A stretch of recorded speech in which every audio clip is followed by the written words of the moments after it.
నమస్తే అండి, welcome to Vidyabhavan YouTube DSC channel. My name is Ganga Venkatesh, MSc BEd, MSc in pure mathematics. Already టెట్కి సంబంధించిన 2 videos subject oriented చెప్పానండి. ఇప్పుడు ఒక పేపర్ని చూసి మనం బిట్స్ ఎలా ఆన్సర్ చేయగలుగుతున్నాం, మనం బిఫోర్ చూసిన వీడియోస్ వల్ల ఏమైనా బిట్స్ ఆన్సర్ చేయగలుగుతున్నామా లేదా అనేది చూద్దామండి.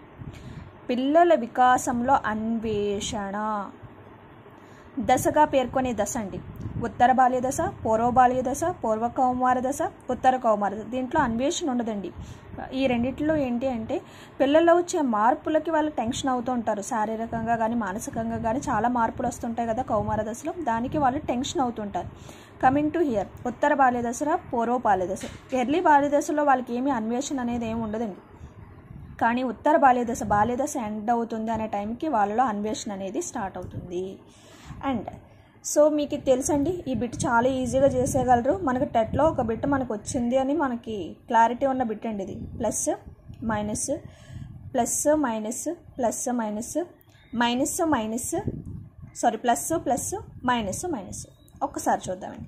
పరీక్షలో ఇచ్చిన 2 ప్రశ్నలలో విద్యార్థికి రెండిటికి సమాధానాలు తెలుసు, కానీ ఏదో ఒకటే రాయాలి. ఈ పరిస్థితిని ఎదుర్కొనే సంఘర్షణ తెలుసండి. మనకు 2 వచ్చు, 2 ఇష్టము అంటే ఉపగమ చూసారు ఎంత ఈజీగా బిట్ చేస్తామో మనం. అండ్ కమింగ్ టు హియర్, ఇక్కడ ఒక పుస్తకం గురించి వచ్చిందండి. హెరిటేజ్ జీనియస్ పుస్తక రచయిత. హెరిటేజ్ అంటే ఏంటండి? హెరిడిటరీ, వంశపారంపర్యంగా మన లక్షణాలు అనేవి మన పిల్లలకి. ఈ మధ్యకాలంలో చాలా వరకు డిఎన్ఏ అని మనం ఎక్కువగా వింటున్నామండి.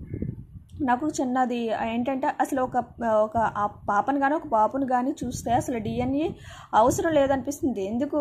వాళ్ళు ఖచ్చితంగా వాళ్ళ డాడీ లాగా, వాళ్ళ మమ్మీ లాగా, వాళ్ళ ఇంట్లో ఉన్న గ్రాండ్ పేరెంట్స్ లానే బిహేవ్ చేస్తారు. వాళ్ళు చూడడానికి కానీ, వాళ్ళ ఆలోచనలు కానీ, లేదంటే వాళ్ళు చేసే పనులు కానీ. సో ఎలా ఉంటాయి అంటే, ఫర్ ఎగ్జాంపుల్ ఒకటి చెప్తాను మీకు. మా ఇంటి పక్కన ఒక అతను ఉప్పు బిజినెస్ చేస్తారనమాట.